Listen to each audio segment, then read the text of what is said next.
I was about to ignore the buzzing in my pocket when the caller ID caught my eye. My father's name, once a comfort, now felt more like a threat. I answered only because curiosity outweighed caution. His voice burst through the speaker fast and uneven, as if he'd rehearsed a panic. "Where are you? You need to come home. Right now." Home. A strange word coming from him. I hadn't stepped inside that house in 3 years, and in all that time, not one person seemed to notice. Not my mother, who tolerated me the same way one tolerates a flickering bulb. Not my siblings, who parroted whatever storyline made their lives easier. And least of all my father, who only ever spoke when he needed obedience. I listened quietly, letting his shaky breathing fill the line. I wasn't ready to give him anything, not even a single word. I wanted to hear the panic spread, like ink in water, and it did. On the surface, our family looked normal once upon a time. Sunday meals, stiff smiles, jokes that never felt like jokes. But underneath was a silent system with clear ranks, and I was always at the bottom. Affection was earned, not given, and I never had enough currency to buy any. I learned young that staying small meant staying safe. My family didn't reward honesty, just compliance. I understood the rules, even as I naively hoped they'd one day treat me like I mattered. The day I realized I didn't exist to them is carved into me. I came home from winning a school competition, suitcase still in hand and trophy shining. They hadn't even remembered I'd been gone. "Did you get milk?" was my father's first question. That was the moment I started planning my escape. Betrayal doesn't always shout. Sometimes it's so quiet it burrows straight into your bones. A missed birthday. My earnings quietly redirected to family bills.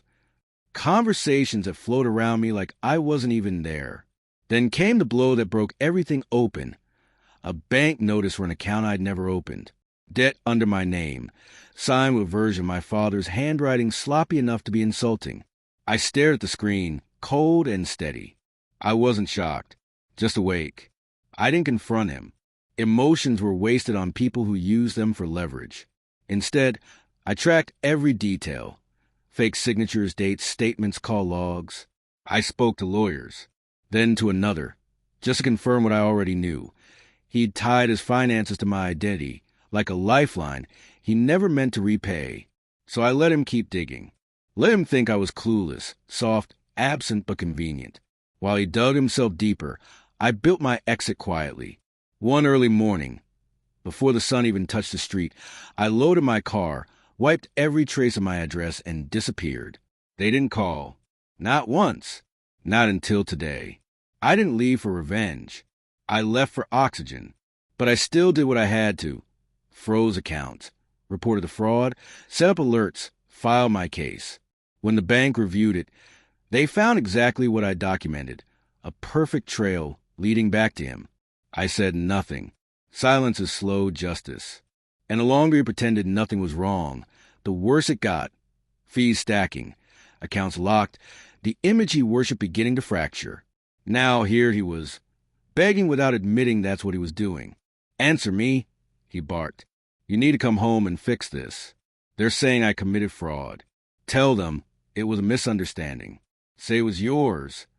There it was, the confession without him even realizing it. "I'm not coming back." I finally said. The pause on the line wasn't empty. It cracked. "You ungrateful," he started, voice shaking. "You think you can ruin me?" "No," I replied calmly. "You ruined yourself." "You're my child," he snapped. "Exactly," I said, "and you never acted like a father." I could imagine him, face burning red, fists tight, unable to comprehend that I was no longer something he could wield. "You fix this," he whispered, anger dissolving into something smaller, something terrified. "Please." I let the silence sit heavy. "You didn't notice when I left," I told him, "but you'll notice this." Then I hung up. I stood by my window, watching the city breathe beneath me. The life I built alone, brick by brick. For years, I thought walking away was a victory.